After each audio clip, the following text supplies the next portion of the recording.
महाकारुणिक तथागत भगवान गौतम बुद्ध, परमपूज्य बोधिसत्व डॉक्टर बाबासाहेब आंबेडकर यांच्या विचारांना आणि त्यांच्या प्रतिमांना अभिवादन करून आज आपण भगवान गौतम बुद्धांचा प्रथम वर्षावास या संदर्भात या ठिकाणी चर्चा करणार आहोत। भगवान बुद्धांनी गया या ठिकाणी ज्ञानप्राप्ती केल्यानंतर भगवान बुद्ध आपल्या या ज्ञानाचा उपयोग इतरांच्या कल्याणाकरता व्हावा याकरिता म्हणून भगवान बुद्ध गया या ठिकाणाहून वाराणसी या ठिकाणी, ज्या ठिकाणी सारनाथ आणि सारनाथला ऋषीपत्तन मृगदायमध्ये जे 5 तपस्वी तपश्चर्या करत होते त्यांच्याकडे आले आणि त्यांच्याकडे आल्यानंतर ह्या गौतम हा पदभ्रष्ट झालेला आहे आणि पदभ्रष्ट झाल्यानंतर याने तपश्चर्येचा मार्ग सोडून कामभोगाचा मार्ग पत्करलेला आहे, अशा पद्धतीची मनोभावना त्यांची झाली होती। म्हणून पदभ्रष्ट गौतमाचे स्वागत करायचे नाही असा निश्चय त्या 5 तपस्व्यांनी केला। परंतु तथागत हे ज्ञानप्राप्त झाल्यानंतर त्यांच्या चेहऱ्यावरती पसरलेलं आभामंडल इतकं मोठं होतं की त्यांनी केलेला जो संकल्प होता तो संकल्प ते पूर्ण करू शकले नाही आणि त्यांनी तथागतांचं स्वागत केलं। तथागतांना त्यांच्या हातातलं वस्त्र घेतलं, भिक्षापात्र घेतलं, बसायला आसन ठेवलं, पाय धुण्यासाठी पाणी ठेवलं, त्यांच्या हातावरती पाणी टाकलं, त्यांना कुशलक्षेम विचारल्यानंतर तथागतांना त्या ठिकाणी त्यांनी जे आसन दिलं होतं त्या आसनावरती तथागत आसनस्थ झाल्यानंतर त्यांनी विचारलं की तपश्चर्याचा कोणता मार्ग आपण अवलंबला होता आणि तो मार्ग तुम्ही का सोडला आणि पुन्हा तुम्ही तपश्चर्या करताय का?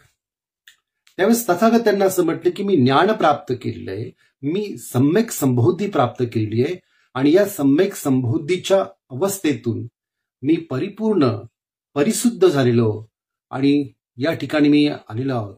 तर ते नवीन जे परिवाजक जे होते ते म्हटले की तुम्ही काय शोधलाय? त्यावेळेस तथागतांनी त्यांना जे मार्गदर्शन केलं त्याला आपण प्रथम धम्मचक्र प्रवर्तन असं म्हणतो। या प्रथम धम्मचक्र प्रवर्तनामध्ये तथागतांनी त्यांना स्पष्टपणे समजून सांगितलं की माणसाच्या जीवनाची 2 आत्यंतिक टोकं आहेत, एक आहे काम उपभोगाचं आणि दुसरं आहे आत्मक्लेशाचं।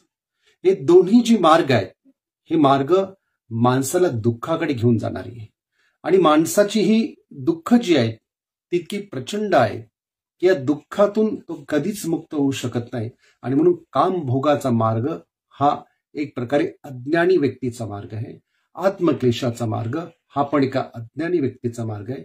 मग कोणता मार्ग आहे जो माणसाला एक प्रकारच्या दुःखातून मुक्त होण्याची एक प्रकारची प्रेरक शक्ती आणि एक प्रकारची जीवन पद्धती देतो? त्यावेळेस तथागतांनी त्यांना स्पष्ट केलं की आर्य अष्टांगिक मार्ग हा मध्यम मार्ग आहे, या मध्यम मार्गाची शिकवणूक मी प्राप्त केलेली आहे।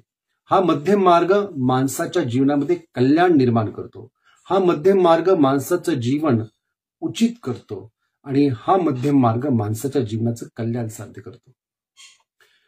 या प्रकारे तथागतांनी त्यांना मध्यम मार्ग सांगितलं, ज्या मध्यम मार्गाचं पहिलं सर्वात महत्वाचं जर कोणता अंगच असेल तर ते आहे सम्यक दृष्टी, दुसरं आहे सम्यक संकल्प, तिसरं आहे सम्यक कर्मांत, चौथं आहे सम्यक आजीविका, 5वं आहे सम्यक वाचा, 6वं आहे सम्यक व्यायाम, 7वं आहे सम्यक स्मृती आणि 8वं आहे सम्यक समाधी। अशी जीवनाची जी आर्याष्टांगिक मार्ग म्हणजे मध्यम मार्गाची जी काही शिकवणूक आहे ही तथागतांनी स्पष्ट केली आणि डॉक्टर बाबासाहेब आंबेडकरांनी आपल्या बुद्ध आणि त्यांचा धम्म या ग्रंथामध्ये याविषयी अधिक विस्तृत अशा पद्धतीने सांगितलेले आहे। याविषयी बोलताना बाबासाहेबांनी लिहिलंय की 2 जीवनाची आत्यंतिक टोकं आहेत, एक आहे सुख उपभोगाचं व दुसरं आहे आत्मक्लेशाचं. एक म्हणतं खा प्या मजा करा, कारण उद्या आपण मरणारच आहोत. दुसरा म्हणतो सर्व वासना मारून टाका, कारण त्यात पुनर्जन्माचे मूळ आहे. हे दोन्ही मार्ग माणसाला न शोभण्यासारखे म्हणून तथागतांनी ते नाकारले. भगवान बुद्ध मध्यम मार्ग मानणार होते, आणि मध्यम मार्ग म्हणजे मध्यम पटिपदा, मधला मार्ग. तो उपभोगाचा पण नाही आणि तो आत्मक्लेशाचा पण नाही. त्यावेळेस तथागतांनी त्या परिव्राजकांना असं विचारलं, माझ्या या प्रश्नाचं उत्तर द्या. जोपर्यंत तुमचे सत्व कार्य प्रवृत्त आहे, त्याला ऐहिक व पारलौकिक भोगाची अभिलाषा असते, तोपर्यंत सर्वच आत्मक्लेश व्यर्थच नाही काय? ते उत्तरले, आपण म्हणता ते बरोबर आहे. जर तुम्ही आत्मक्लेशाच्या मार्गाने आपल्या कामाग्नी शांत करू शकत नाही, तर आत्मक्लेशाचे दरिद्री जीवन जगून आपण स्वतःला कसे काही जिंकू शकाल? याचंही त्यांनी उत्तर दिलं की आपण म्हणता ते अगदी योग्य आहे. म्हणून तथागत बुद्धांनी जो मध्यम मार्ग सांगितला आहे, तो मध्यम मार्ग हा अत्यंत महत्वाचा आहे, ज्याच्यातून माणसाची विशुद्धी अवस्था निर्माण होऊ शकते. तर याविषयी तथागतांनी हा मध्यम मार्ग स्पष्ट करत असताना सर्वात प्रथम तथागतांनी त्यांना जे सांगितलं ते अत्यंत महत्वाचं आहे. तथागतांनी त्यांना सांगितलं की जगात सर्वत्र पतित लोक असतात. पतित म्हणजे अगदी ज्यांना कोणतीच गोष्ट कळत नाही अशा प्रकारचे पतित. परंतु पतितांचे दोन वर्ग असतात, की ज्यांच्यासमोर काही आदर्श आहेत असे पतित, आणि ज्यांच्यासमोर कोणताच आदर्श नाही असे पतित. ज्यांच्यासमोर कोणताच आदर्श नसतो अशा पतिताला आपण पतित आहोत हेच कळत नाही, त्यामुळे तो नेहमीच पतित राहतो. याउलट ज्याच्यासमोर काही एक आदर्श असतो असा पतित आपल्या पतिता अवस्थेतून बाहेर येण्याचा प्रयत्न करीत असतो. याचे उत्तर असे की आपण पतित आहोत हे त्याला माहित असते. मनुष्याचे जीवन नियमित करण्यासाठी त्याच्यासमोर एखादा आदर्श असणे आणि कोणताच आदर्श नसणे याच्यातील हा फरक आहे. महत्वाची गोष्ट माणसाचा अधपात हा नसून त्या अवस्थेत मुक्त होण्याच्या आदर्शाचा अभाव हाच होय. बाबासाहेबांनी याचं स्पष्टीकरण करत असताना अत्यंत सुंदर अशा पद्धतीने केलेले आहे. कारण की प्रत्येक व्यक्ती एका पतित अवस्थेप्रमाणे, पतित याचा अर्थ खालचा म्हणजेच मानसिकरित्या अज्ञानी असणारा व्यक्ती. हा मानसिकरित्या अज्ञानी असणारा व्यक्ती जो आहे त्या व्यक्तीला आपण पतित आहोत हेच कळत नाही, आणि आपण त्या पतित अवस्थेतून बाहेर येण्याचा कधी प्रयत्नच करत नाही. म्हणून तथागत जे प्रवचन देतात त्या प्रवचनामध्ये आपल्यासमोर एक आदर्श ठेवतात, आणि या आदर्शाच्या प्रमाणे आपण आपला विकास साध्य करायचा असतो. आणि म्हणून हा विकास साध्य करण्याच्या दृष्टिकोनातूनच हा आर्य अष्टांगिक मार्ग आपल्याला दिलेला आहे. आणि या आर्य अष्टांगिक मार्गाचं आपल्या जीवनामध्ये तंतोतंत जर पालन केलं तर व्यक्ती हा निश्चितपणे एक निर्वाण सुखाला प्राप्त होऊ शकतो. म्हणून पहिला त्याच्यातला मार्ग जो आहे, पहिलं जे अंग आहे ते या ठिकाणी दी बुद्धा अँड हिज धम्मा, भगवान बुद्ध आणि त्यांचा धम्म या ग्रंथामध्ये जे दिलेले त्याचं स्पष्टीकरण मी या ठिकाणी करत आहे. तर पहिला जो मार्ग आहे तो आहे सम्यक दृष्टी. सम्यक दृष्टी म्हणजे सम्मादिष्टी. याचं स्पष्टीकरण करत असताना बाबासाहेबांनी लिहिलेले की सम्यक दृष्टीचं महत्व समजण्याकरिता भगवान बुद्ध परिव्राजकांना म्हणाले, परिव्राजका हो, जग ही एक अंधार कोठडी आहे. मनुष्य हा तिच्यातील एक कैदी आहे. हे तुम्ही लक्षात घेतले पाहिजे. ही अंधार कोठडी इतकी गडद अंधाराने भरलेली आहे. अंधार इतका आहे की कैद्याला क्वचितच काही दिसू शकतं. कैद्याला आपण कैदी आहोत हेच कळत नाही. दीर्घकाळ अंधकारामध्ये राहिल्यामुळे मनुष्य केवळ आंधळा होऊन राहिलेला नाही, तो इतकेच नाही तर ज्याला प्रकाश म्हणतात आणि प्रकाशासारखी एखादी वस्तू अस्तित्वात असू शकते याबद्दल त्याला शंका वाटते. परंतु मन एक असं साधन आहे की ज्याच्यामुळे मनुष्याला प्रकाश मिळू शकतो. तथापि या अंधार कोठडीतील कैद्याच्या मनाची अवस्था अशी नाही की त्याचे मन या बाबतीत साधन ठरेल.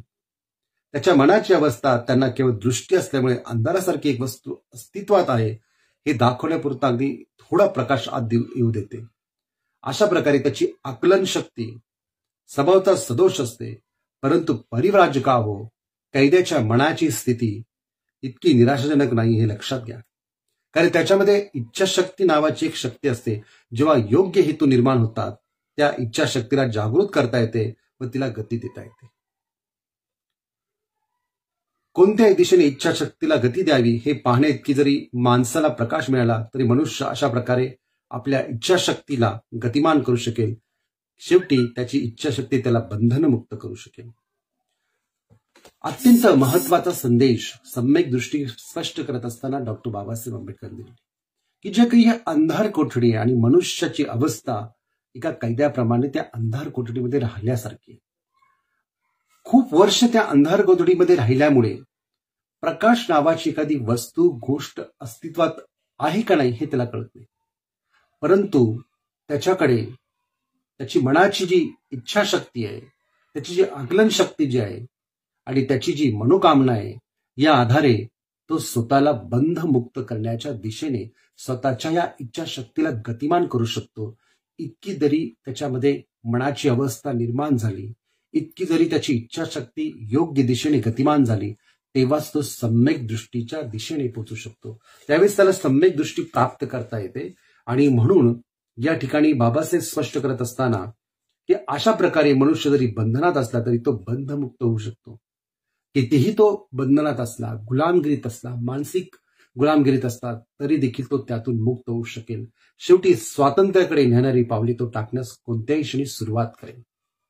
हे अत्यंत महत्वाचं सूत्र हे बाबासाहेबांनी भगवान बुद्ध आणि त्यांचा धम्म या ग्रंथामध्ये भगवान बुद्धांचा प्रथम उपदेश काय, पहिलं प्रवचन काय, धम्मचक्र प्रवर्तन काय याचं सुरेख सुस्पष्टीकरण करत असताना त्यांनी केलेलं आहे. फक्त ट्रॅडिशनली जे पाली त्रिपिटकामध्ये आहे तशा पद्धतीने बाबासाहेबांनी लिहिलेलं नाही. बाबासाहेबांनी स्वतःचं अतिरिक्त जे ऍडिशन या ठिकाणी जोडलेले आहे हे अत्यंत वाखरण्याजोग आहे.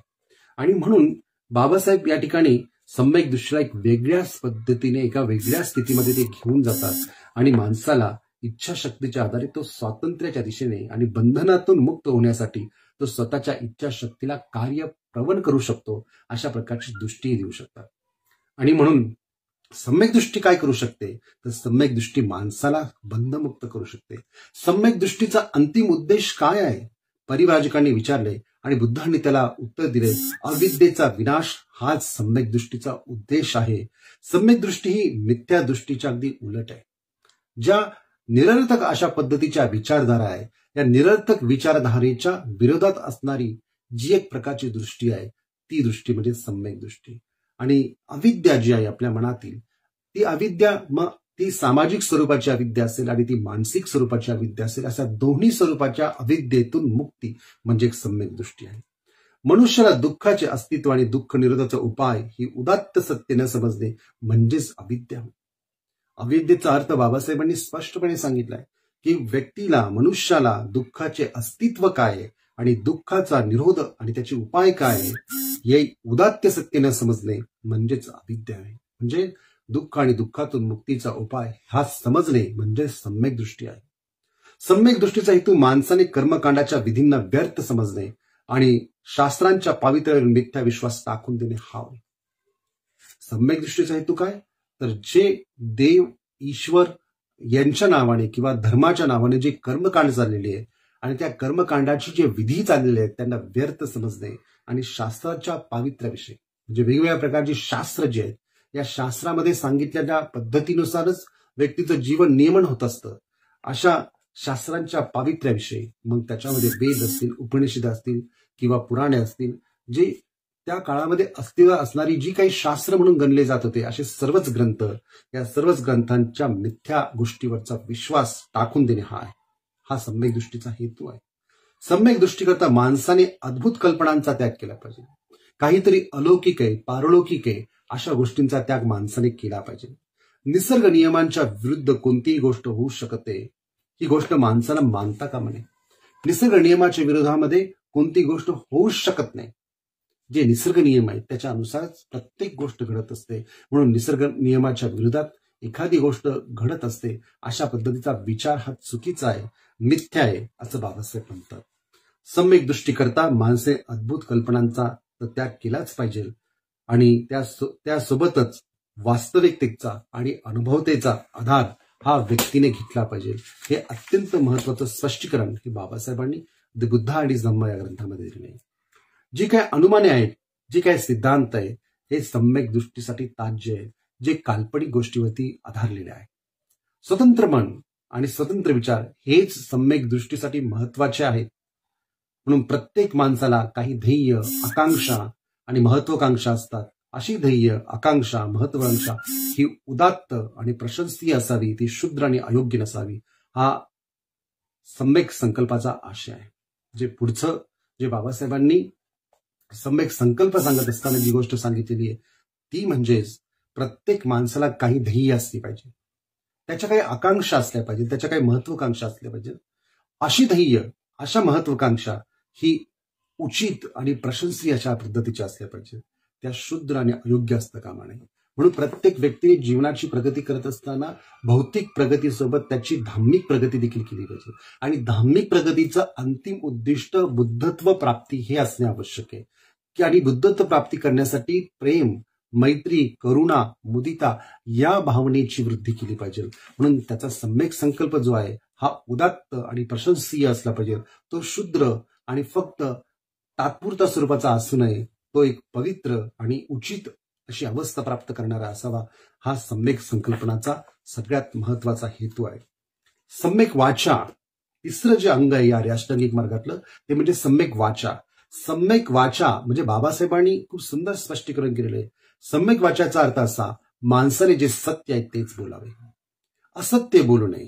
माणसाने दुसऱ्याविषयी वाईट बोलू नये. माणसाने दुसऱ्याची निंदा नालस्ती करण्यापासून परावृत्त व्हावे. माणसाने आपल्या लोकांविषयी रागाची किंवा शिवीगाळीची भाषा वापरू नये. माणसाने सर्वांशी आपुलकीने व सौजन्याने बोलावे. माणसाने अर्थहीन मूर्खपणाची बडबड करू नये. त्याचे बोलणे समंजसपणाचे व मुद्देसूद असावे.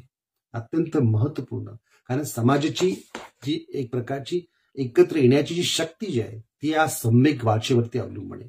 ज्याची वाचा चांगली आहे, ज्याची वाचा बुद्धांना अभिप्रेत असणाऱ्या या धप्पाप्रमाणे आहे, या नीतीप्रमाणे, ती वाचा बाबासाहेब म्हणतात की समाजामध्ये आपण काम करत असताना नेहमी सत्य बोललं पाहिजे, कोणाला फसवलं नाही पाहिजे. म्हणजे असत्य बोलून, खोटं बोलून लोक इतरांना फसवत असतात, त्या पद्धतीची फसवणूक करता कामा नये. माणसाने दुसऱ्याविषयी चांगलं बोललं पाहिजे, त्याच्याविषयी वाईट बोलता कामा नये. परंतु आपण प्रत्यक्ष ज्यावेळेस लोकांमध्ये राहतो, उठतो, बसतो, तर लोक आपण असताना चांगलं बोलतात आणि आपण निघून गेल्यावरती आपल्याविषयी वाईट बोलतात किंवा आपली निंदा नालस्ती करत असतात. अशा पद्धतीची वास्तविकता आपल्याला समाजामध्ये पाहायला मिळते. म्हणून दुसऱ्याविषयी वाईट बोलू नये, दुसऱ्याची निंदा नालस्ती करू नये, त्यापासून परावृत्त होणे, स्वतःला संयमित करावं, परावृत्त व्हावं. माणसाने आपल्या लोकांविषयी रागाची किंवा शिवीगाळीची भाषा वापरू नये. आपलेच लोकांविषयी राग आणि शिवीगाळीची भाषा आपण वापरली नाही पाहिजे किंवा अशा पद्धतीची वाचा आपण केलीच नाही पाहिजे. तर सगळ्यांशी आपुलकीने आणि सौजन्याने बोलावे. अर्थहीन मूर्खपणाची बडबड आपण करू नये, की ज्या बोलण्यामध्ये कोणत्याही प्रकारचं तथ्य नाही, अशा पद्धतीची व्यर्थ बडबड नाही केली पाहिजे. तर आपले बोलणे हे समंजसपणाचे आणि मुद्देसूद असले पाहिजे. मी सांगितल्याप्रमाणे सम्यक वाचेचे पालन करणे हे कोणाच्या भीतीमुळे किंवा पक्षपातामुळे नव्हे, तर सम्यक वाचेमुळे काय तोटा होईल किंवा आपल्या कृतीविषयी आपल्या वरिष्ठाला काय वाटेल याचा सम्यक वाचेशी यत्किंचितही संबंध नाही. म्हणजे सम्यक वाचा आपल्यापेक्षा मोठ्या व्यक्तीला काय वाटेल किंवा काय वाटणार नाही याचा त्याचा काही संबंध नाही. वरिष्ठाची आज्ञा किंवा वैयक्तिक फायदा हे सम्यक वाचेचे प्रमाण नाही. म्हणजे लोकांशी चांगलं बोलणं हे फक्त व्यवसायामध्ये जर आपण पाहत असलो तर लोक चांगलं बोलतात, परंतु अशा पद्धतीचं वर्तन हे चांगलं नाहीये की एखाद्या वरिष्ठाची आज्ञा किंवा त्या वरिष्ठांनी त्याचा वैयक्तिक फायदा म्हणून सांगितलेलं तर ते प्रमाण म्हणजे सम्यक वाचा नव्हे, हे त्यासाठी चांगलं नाही. म्हणून सम्यक वाचा ही आपण व्यवस्थित केली पाहिजे आणि स्वतःच्या बोध अवस्थेतून ती आली पाहिजे. सम्यक कर्मांत, सम्यक कर्मांत म्हणजे योग्य वर्तनाची शिकवण देते. दुसऱ्याच्या भावना आणि त्यांचे हक्क यांचा मान राखून प्रत्येक कृती करावी अशी यांची शिकवणूक आहे. खूप सुंदर बाबासाहेबांनी सांगितले की दुसऱ्यांच्या भावना, त्यांचे हक्क यांचा मान आपण राखला पाहिजे आणि आपली कृती देखील त्याप्रमाणे असली पाहिजे, अशी शिकवणूक आहे. सम्यक कर्मांताचे प्रमाण कोणते? जीवनाच्या मूलभूत नियमांशी सुसंगत असे वर्तन करणे हे त्याचे प्रमाण होय. एखाद्याचे वर्तन ज्यावेळी या नियमाशी सुसंगत असते त्याच वेळी ते सम्यक कर्मंताशी सुसंगत आहे असं म्हटलं जातं. म्हणून प्रत्येक व्यक्तीला आपला चर्यार्थ चालवायचा असतो आणि चर्यार्थ चालवण्यासाठी अनेक मार्ग असतात. काही वाईट असतात, काही चांगले असतात. ज्यांच्यामुळे इतरांची हानी होते किंवा इतरांवर अन्याय होतो ते वाईट मार्ग होय. दुसऱ्यांची हानी किंवा त्यांच्यावरती अन्याय न करता जगण्यापुरते मिळण्याचे जे मार्ग आहेत ते चांगले मार्ग, अशा मार्गाचा अवलंब करावा आणि आपली आजीविका जी आहे ती व्यवस्थित करावी. त्याला सम्यक आजीविका म्हटलं जातं. म्हणजे अगोदर आपण पाहिलं सम्यक कर्म. सम्यक कर्म हे योग्य प्रकारचं कर्म जे काया, वाचा आणि मनाशी संबंधित आहे ते योग्य प्रकारे विकसित केलं पाहिजे. आणि सम्यक आजीविका म्हणजे इतरांना त्रास न देता, इतरांचं नुकसान होईल अशा पद्धतीची मानसिकता न ठेवता जे काही चांगले मार्ग आहे जीवन यापन करण्याचे, जीवन जगण्याचे, नोकरीचे, व्यवसायाचे, अशा चांगल्या गोष्टीचा अवलंबन करून त्याच्यातून धनप्राप्ती केली पाहिजे आणि आपली सम्यक आजीविका ठेवली पाहिजे. सम्यक व्यायाम म्हणजे काय? म्हणजे पुढचं जे अंग आहे सम्यक व्यायाम. सम्यक व्यायाम याचा अर्थ अविद्या नष्ट करण्याचा प्राथमिक प्रयत्न आहे. म्हणजे आपल्या मनामध्ये असणारं अज्ञान, जे राग, लोभ, द्वेष, मोह यांनी निर्माण झालेले, या अज्ञानाला नष्ट करणे. हे अज्ञान नष्ट करण्यासाठी आपण सतत प्रयत्नशील राहणे. अविद्या नष्ट करणे म्हणजेच दुःखकारक कारागृहातून बाहेर जाण्याच्या दारापर्यंत पोहोचून पुढील मार्ग मोकळा करणे असं बाबासाहेब म्हणतात. म्हणजे जी काय अविद्या आहे त्या अविद्येला आपल्यातून घालवलं पाहिजे. अविद्या म्हणजे काय तर आपल्या मनामध्ये दुःख आणि दुःख मुक्तीच्या विषयी जर कोणतीच भावना नसेल, कोणती तळमळ नसेल तर आपण अविद्येच्या अवस्थेमध्ये आहोत. जर आपल्याला आपली दुःखमुक्ती कळत नसेल आणि त्याचे उपाय आणि त्याचा मार्ग जर आपण आचरणामध्ये आणत नसेल तर मात्र आपण अविद्येमुळे आपले जीवनाचं नुकसान करत आहोत. तर अविद्या म्हणजेच काय तर दुःख आणि दुःख मुक्तीविषयीचं ज्ञान नसणे याला अविद्या म्हटलेले आहे. म्हणून ते आपण प्राप्त केलं पाहिजे. म्हणजे दुःखकारक कारागृहातून बाहेर जाण्याचा मार्ग आपल्याला मिळेल आणि त्या द्वारापर्यंत आपण पोहोचून जाऊ.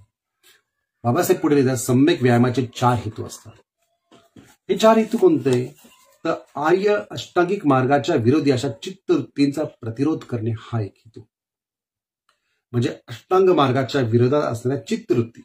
आता कितीतरी लोक जे अष्टांग मार्गाच्या विरोधात आपली मनोवस्था ठेवतात. त्यांना असं वाटतं की आत्ताचं जे आजूबाजूचं विश्व आहे ना, आजचे जे प्रश्न आहेत तेच महत्वाचे आहेत. ते प्रश्न तितकेच महत्वाचे आहे, परंतु आपली समज आणि आपली एकंदरीत परिपक्वता ही अतिरिक्त असली पाहिजे, जास्त असली पाहिजे. तर आपल्या चित्तवृत्तींमध्ये या अष्टांगिक मार्गांचा विरोध असता कामा नये. तर आपल्या चित्तवृत्तीमध्ये या अष्टांगिक मार्गाच्या विरोधी त्याचा प्रतिरोध करण्याची मानसिक भावना किंवा हेतू असता कामा नये. अशा प्रकारच्या ज्या चित्तवृत्ती आहेत अगोदरच उत्पन्न झाल्या असतील तर त्या काढून टाकणे हा दुसरा हेतू आहे बाबासाहेब म्हणतात. अष्टांग मार्गाला आवश्यक अशी चित्तवृत्ती उत्पन्न करण्याच्या माणसाला सहाय्य करणे हा सम्यक व्यायामाचा तिसरा हेतू आहे. अशा प्रकारच्या चित्तवृत्ती अगोदरच अस्तित्वात असतील तर त्याची वाढ करणे, त्याचा विकास करणे हा चौथा हेतू आहे सम्यक व्यायामाचा. म्हणून ह्या सम्यक व्यायामाचे 4 हेतू आपण लक्षात घेतले पाहिजे आणि त्या पद्धतीने आपण आपल्या जीवनामध्ये हे व्यायाम, ह्या चित्तवृत्ती ज्या आहेत या चित्तवृत्ती या अधिक आणि अधिक चांगल्या गोष्टी करण्याकडे प्रवृत्त केल्या पाहिजे. सम्यक स्मृती. सम्यक स्मृती म्हणजे जागरूकता. म्हणजे बाबासाहेबांनी याचा अर्थ केलेला आहे. सम्यक स्मृती म्हणजे जागरूकता व विचारीपणा यांची आवश्यकता असणे. जागृत असणे, विचारीपणा असणे आणि मनाची सतत जागृती हाच त्याचा अर्थ आहे. मनाची वारंवार प्रत्येक क्षणाला जागृती हा त्याचा अर्थ आहे. दुष्ट वासनावरती मनाचा पहारा ठेवणे हे सम्यक स्मृतीचे दुसरे नाव आहे.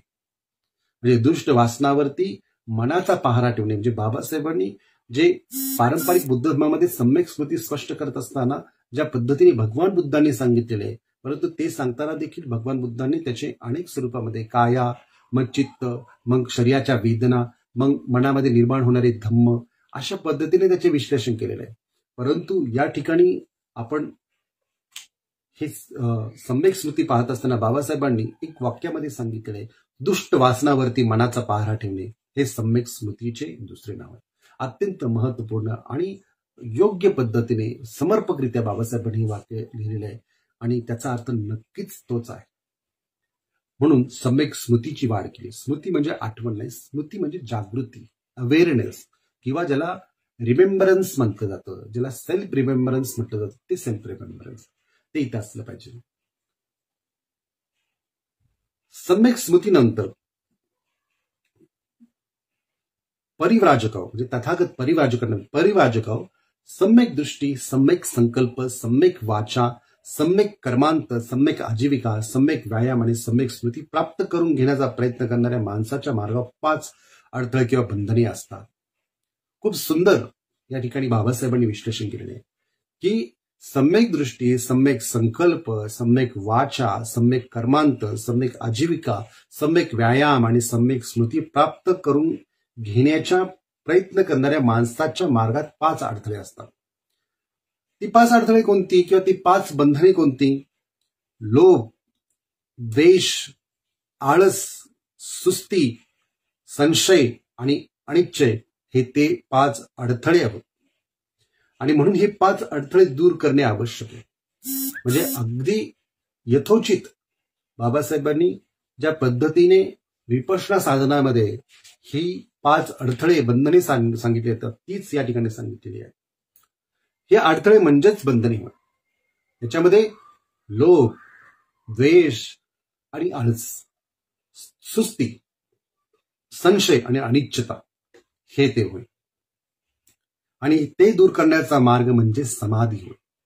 हे 5 अडथळे दूर करण्याचा मार्ग म्हणजे समाधी होय. परंतु परिव्राजकाव सम्यक समाधी म्हणजे समाधी नव्हे हे लक्षात घ्या. ते स्वरूप अगदी निराळे आहे. समाधी म्हणजे केवळ चित्ताची एकाग्रता. वरील 5 अडथळ्यांना अटकाव करणाऱ्या स्वयंप्रेरित अशा ध्यानावस्थांच्या मार्गावरती आपल्याला नेते यात शंका नाही. परंतु या ध्यानाच्या अवस्था तात्पुरत्या असतात. त्यामुळे अडथळ्यांना केलेला अटकाव हा देखील तात्पुरताच असतो. मनाला स्थायी स्वरूपाचे वळण लावणे हे आवश्यक आहे. अशा प्रकारचे कायम स्वरूपाचे वळण केवळ सम्यक समाधीने साधता येते. समाधीमुळे अडथळ्यांना फक्त तात्पुरता अटकाव होतो, म्हणून ती केवळ नकारात्मक स्थिती होय. तिच्यात मनाला वळण लावले जात नाही. सम्यक समाधी ही वास्तवात्मक असते. ती मनाला एकाग्रतेचे आणि एकाग्रतेच्या काळात कुशल कर्मांचा विचार करण्याचे शिक्षण देते. म्हणजे सम्यक समाधी म्हणजे माणसाचं फक्त कॉन्सन्ट्रेशन करत नाही, तर त्या कॉन्सन्ट्रेशनच्या पलीकडे ती वास्तविक असते आणि मनाला एकाग्रतेच्या काळात देखील कुशल कर्माचा विचार करण्याचे शिक्षण देते. आणि त्याला अनुसरण अडथळ्यांमुळे निर्माण होणाऱ्या अकुशल कर्माकडे आकर्षित होण्याची मनाची प्रवृत्ती ती नष्ट करते. जे अडथळे असतात त्या अडथळ्यांमुळे वाईट कर्माकडे जे मन जात असतं त्या मनाला त्यातून दूर करण्याचं काम देखील ही सम्यक समाधी करत असते. सम्यक समाधी मनाला चांगल्या गोष्टींचा विचार करण्याची व चांगल्या गोष्टींचा नेहमीच विचार करण्याची सवय लावते. सम्यक समाधी चांगल्या कृती करण्याची सवय लावते आणि त्याची प्रेरणा मनामध्ये निर्माण करत असते.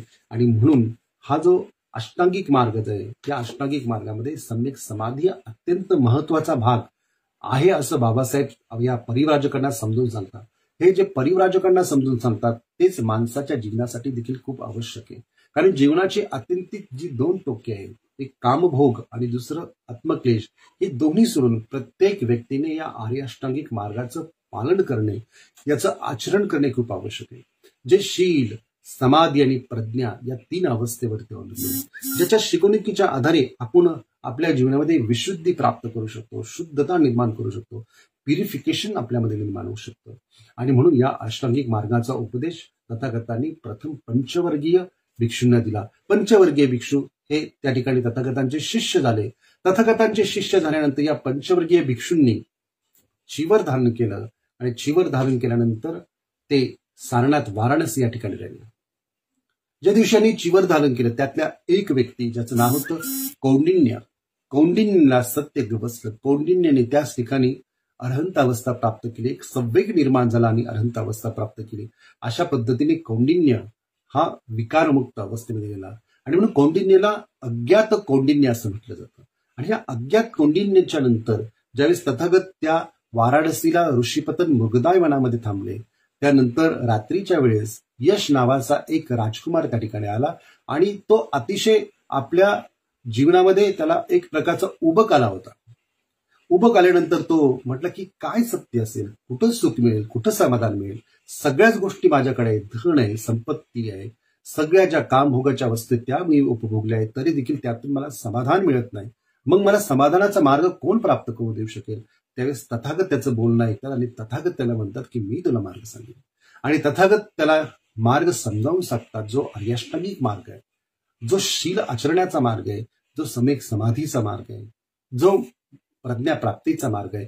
हा मार्ग समजून सांगण्यानंतर यश त्या ठिकाणी परिव्राजक बनतो आणि नंतर तो भिक्खू बनतो. भिक्खू बनल्यानंतर जसं त्याच्या मित्रांना कळतं की आपला मित्र भिक्खू बनलेला आहे, ते त्याचे जवळजवळ 150 मित्र एकत्र करतात आणि 150 मित्र यशला भेटायला वाराणसी या ठिकाणी येतात. या 150 पैकी त्या ठिकाणी 50 लोक जी आहे ती 50 लोक ते दीक्षा ग्रहण करतात. बाकी त्याचे 4 मित्र तेही दीक्षा ग्रहण करतात आणि अशा पद्धतीने भगवान बुद्धांचा 60 लोकांचा संघ हा वाराणसी सारनाथ या ठिकाणी तयार होतो. आणि हा संघ तयार झाल्यानंतर तथागतनी इतक्या मोठ्या संख्येने भिक्षू बनवलेले आहेत, श्रमण बनवलेले आहेत, ही वार्ता इतर लोकांच्या कानी जात असताना यशच्या आईवडिलांच्या कानी जाते. यशचे आईवडील त्याला शोधायला ते वाराणसीला सारनाथ या ठिकाणी येतात आणि ते पाहतात की आपला मुलगा भिक्षू बनलेला आहे. तथागतांना ते म्हणतात की माझा मुलगा भिक्षू बनलेला आहे, परंतु त्याची आई वाट पाहते, त्या आईकडे मला त्याला घेऊन जाऊ दे एकदा. त्यावेळेस तथागत म्हटलं की तो तर भिक्षू बनलेला आहे, तो घरी येऊ शकत नाही आणि यायचा असेल तो चिवरमध्ये येईल.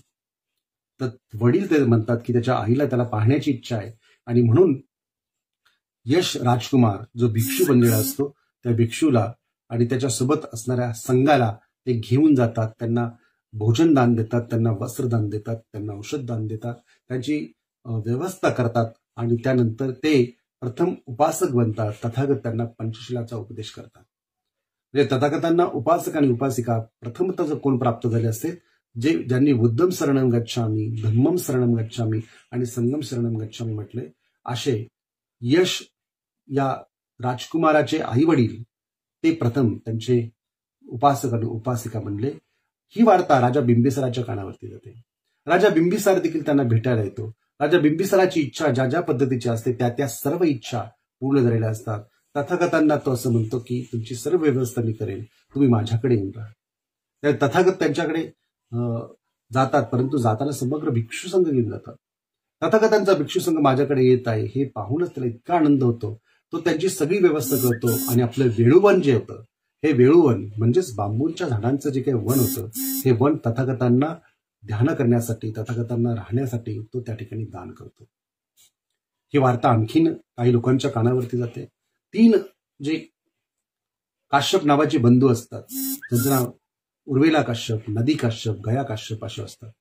ते सगळे अग्निहोत्रिक असतात, सगळे लोक अग्निपूजक असतात. तथागत स्वयं त्यांच्याकडे जातात आणि त्यांच्याकडे जाऊन ते त्यांना म्हणतात की मी इथे एक दिवस तुमच्या आश्रमात विश्रांती करू शकतो का? काश्यप, उर्वेला काश्यप म्हणतात की आमच्या आश्रमामध्ये एक मुचलिंद नावाचा नाग येतो, तो अतिशय भयानक आहे. त्या तथागत म्हटले की काय हरकत नाही, मी एकच दिवस थांबणार आहे. ते म्हणतात की तुम्ही तुमच्या स्वयं जबाबदारी स्वीकारून, जोखीम स्वीकारून जर तुम्ही राहू इच्छितात तुम्ही राहा. ज्यावेळेस ते राहतात आणि काश्यप रात्रीचं त्यांना जाऊन पाहतात, तर पाहिल्यानंतर असं लक्षात येतं की तो नाग जो आहे तो नाग तथागतांचं दर्शन घेत आहे. तथागतांना तो काहीच करत नाही, फक्त तथागतांच्या सानिध्यामध्ये बसलेला आहे. हे पाहून त्यांना आश्चर्य वाटतं आणि अतिशय शांत आणि शिथिल झालेला नाग पाहून उर्वेला काश्यप प्रभावित होतात आणि तथागत मग त्यांना एकदा विचारतात की तुम्ही अनंत आहात का? ते म्हणतात नाही. ते म्हणतात की तुम्ही जर अग्निपूजा करून जर तुम्हाला अनंत अवस्था प्राप्त होत असेल तर मात्र चांगली गोष्ट आहे, परंतु अग्निपूजा करून जर कोणतीच गोष्ट प्राप्त होत असेल तर ती गोष्ट करण्यात काहीच तथ्य नाही. आणि म्हणून ते म्हणतात की तुम्ही भिक्षू बना आणि ते तथागतांकडे भिक्षू बनतात. तुम्हाला मी अनंत अवस्था प्राप्त करण्याचा मार्ग सांगतो. त्यावेळेस उर्वेला काश्यप भिक्षू बनतात, त्यांच्यासोबत त्यांचे जे काही अनुयायी असतात ते भिक्षू बनतात आणि ते भिक्षू बनल्यानंतर मोठा संघ तयार होतो आणि आपली सगळी अग्निहोत्राची जी पात्र जी असतात ती सगळी नदीमध्ये फेकून देतात. तसं त्या नदीतलं पाणी पुढे वाहत जात असताना ती पात्र त्या ठिकाणी जातात. त्यांच्या दोन्ही बंधूंना वाटतं की काहीतरी घडले म्हणून ते उर्वेला काश्यपला भेटायला येतात आणि भेटायला आल्यानंतर ते पाहतात की ते दीक्षा घेऊन श्रमण झालेले आहेत. या पद्धतीने ते पण आपल्या अनुयायासोबत श्रमण बनतात. अशा पद्धतीने तिन्ही काश्यप बंधू हे भगवान बुद्धांचे भिक्षू बनले जातात. आणि यानंतर ही वार्ता आणखी लोकांच्या कानावरती पसरते, आणखी लोकांकडे जाते आणि मोठा एक तथागतांचा भिक्षू संघ बनला जातो. सोबतच राजा बिंबिसारासोबत अनेक त्यांचे जे काही जे लोक असतात, मंत्री असतात किंवा इतर लोक असतात, तेही तथागतांच्या संघामध्ये सामील होतात. त्यानंतर अश्वजित नावाचे जे एक भिक्षू, जे त्या पंचवर्गीय भिक्षूंपैकी एक भिक्षू होते, त्यांची चालण्याची पद्धती, त्यांच्या चेहऱ्यावरचं आभामंडल किंवा त्यांची संयमशीलता, त्यांची इंद्रिय प्रसन्नता पाहून सारिपुत्त आणि मोगलायन नावाचे 2 तपस्वी हे देखील प्रभावित होतात आणि ते त्यांना जाऊन विचारतात की तुमचे गुरु कोण, त्यांची शिकवण काय, तुमच्यामध्ये इतका संयम कसा आलेला आहे. त्यावेळेस ते सांगतात की माझे गुरु जे आहेत ते भगवान बुद्ध आहेत आणि माझ्या गुरूंनी मला एकच संदेश सांगितलाय, हे धम्मा हेतू प्रभवा तेश हेतू तथागत आहो एवं वादी महासमनो, की प्रत्येक गोष्ट निर्माण होत असताना ती एका गोष्टीमुळे नाही होत, ते अनेक गोष्टीमुळे होते, त्याच्या पाठीमागे अनेक कारणं असतात. हे धम्मा हेतू प्रभवा तेश हेतू तथागत आहो एवं वादी महासमो. ते हेतू काय असतो, त्याचं स्पष्टीकरण काय असतं, हे तथागत मला जाणण्याचं शिकवतात आणि म्हणून हीच माझ्या गुरूंची शिकवण आहे आणि म्हणून तुम्ही माझ्या गुरुकडे चला, त्यांच्याकडून तुम्हाला अधिक शिकताय. त्यावेळेस ते दोघेही अश्वजित नावाच्या त्या भिक्षूसोबत आपल्या गुरुकडे जातात आणि ते येताना पाहून तथागत बुद्ध म्हणतात, हे दोघेही माझे शिष्य बनतील. ते दोघेही शिष्य बनल्यानंतर त्यांचे जे गुरु असतात, संजय नावाचे गुरु असतात सारिपुत्त आणि मोगलायन या भिक्षूंचे, आणि ते त्यांच्या गुरुलाही सांगतात की तथागतांचा मार्ग किती सुंदर आहे, जो अनंत अवस्थेला घेऊन जातो. तर त्यांचे गुरु देखील आपल्या अनुयायासोबत ते देखील दीक्षित होतात. अशा पद्धतीने तथागतांचा संघ हा मोठा बनला जातो. तथागतांचा हा संघ मोठा बनल्यानंतर ह्या सगळ्या ज्या घटना आहेत, या सगळ्या घटना आषाढ पौर्णिमेला सुरू होतात आणि आषाढ पौर्णिमे ते अश्विन पौर्णिमेपर्यंत या घटना एकदम सगळ्या ज्या घटना घडत असताना त्यात भिक्षू संघ कसा बनला जातो आणि भिक्षू संघ बनल्यानंतर तथागत त्या भिक्षू संघाला उपदेश करत असताना सांगतात की चरत भिक्कवे चारिकम बहुजन हिताय बहुजन सुखाय लोकानुकंपाय आत्ताय हिताय सुखाय देव मनुस्सान कल्याणं आदि कल्याणं मज्ज कल्याणं परियोसान कल्याणं. बहुजनांच्या हितासाठी, बहुजनांच्या सुखासाठी हे भिक्खूंना तुम्ही सतत चालत राहा, त्यांच्या अनुकंपा करा, त्यांना दुःखमुक्तीचा मार्ग सांगा, जो मध्ये आणि सुरुवातीला आणि शेवटी देखील कल्याणकारी आहे. एक कल्याण मित्राची भूमिका तुम्ही त्या ठिकाणी स्पष्ट करा आणि लोकांना धम्माचा स्वाद घेण्यासाठी त्यांना हा धम्म स्पष्ट करा. अशा पद्धतीने तथागतांनी आपल्या भिक्षूंना या पद्धतीचा संदेश दिल्यानंतर सर्व भिक्षू वेगवेगळ्या ठिकाणी वेगवेगळ्या दिशेला जातात आणि बुद्धांच्या धम्माचा संदेश सगळीकडे पोहोचवतात. अशा पद्धतीने ह्या घटना ज्या आहेत, ह्या आषाढ पौर्णिमेला भगवान बुद्धांनी प्रथम धम्मचक्र प्रवर्तन केलं आणि प्रथम धम्मचक्र प्रवर्तन केल्यापासून तर अश्विन पौर्णिमेपर्यंत सारिपुत्त आणि मोगलायन यांची दीक्षा संपन्न झालेली होती आणि एक मोठा जवळजवळ 1.5 लाखाचा भिक्षू संघ हा तथागतांचा अश्विन पौर्णिमेपर्यंत तयार झालेला होता. आणि या पद्धतीने तथागतांचा पहिला वर्षावास, तथागतांनी एकूण 40 वर्षावास केले. या 40 वर्षावासापैकी पहिला वर्षावास म्हणजेच आषाढ पौर्णिमेच्या दिवशी तथागतांनी केलेलं धम्मचक्र प्रवर्तन आणि त्यानंतर दिलेला उपदेश हे त्याच्यामध्ये समाविष्ट होतो. तोपर्यंत म्हणजे तथागतांना वर्षावासाचा नियम हा विनयपिटकामध्ये बनवल्यानंतर काही काळानंतर ज्यावेळेस लोकांनी तक्रारी करत असताना त्यांनी या पद्धतीने लिहिल्या की कशा पद्धतीने तथागतांचे शिष्य आहेत, श्रमण आहेत, जे या पावसाळ्याच्या काळामध्ये रस्त्याने जात असताना गवत उडवले जातात, अनेक जे एक पेशे प्राणी असतात, जे कीटक नव्याने निर्माण झालेले असतात ते तोडले जातात, ते स्वतःही भिजतात, आजारी पडतात किंवा ह्या पद्धतीने ते हानी करत जातात. ज्यावेळेस शेतीमध्ये जे अन्नधान्य आलेलं असतं ते तोडवत जातात. तर चिमण्या देखील आपल्या घरामध्ये या पावसाळ्याच्या काळामध्ये बसतात, परंतु तथागतांचे शिष्य मात्र इकडून तिकडे नुसतं फिरतच असतात. तथागतांना ज्यावेळेस ही गोष्ट समजली त्यावेळेस तथागतांनी सांगितलं की भिक्षूंनो, मी या पद्धतीने अनुमती देतो की आषाढ पौर्णिमेपासून तर अश्विन पौर्णिमेपर्यंत तुम्ही एका ठिकाणी निवास करा, वर्षावास करा, तुम्ही त्यावेळेस बाहेर जाऊ नका. परंतु हा वर्षावास करत असताना ज्या ठिकाणी पूर येईल अशा ठिकाणी करू नका, ज्या ठिकाणी तुमचं विहार जाळलं जाईल किंवा अग्नी पेटला जाईल त्या ठिकाणी तुम्ही करू नका, ज्या ठिकाणी लोकांमध्ये मतभेद असतील अशा विहारांमध्ये थांबू नका, ज्या ठिकाणी तुम्हाला योग्य पद्धतीने भोजनदान देण्यासाठी, औषधदान देण्यासाठी लोकवस्ती जवळ असेल अशा ठिकाणी तुम्ही वर्षावास करा. कुठेही तुम्ही वर्षावास करू नका.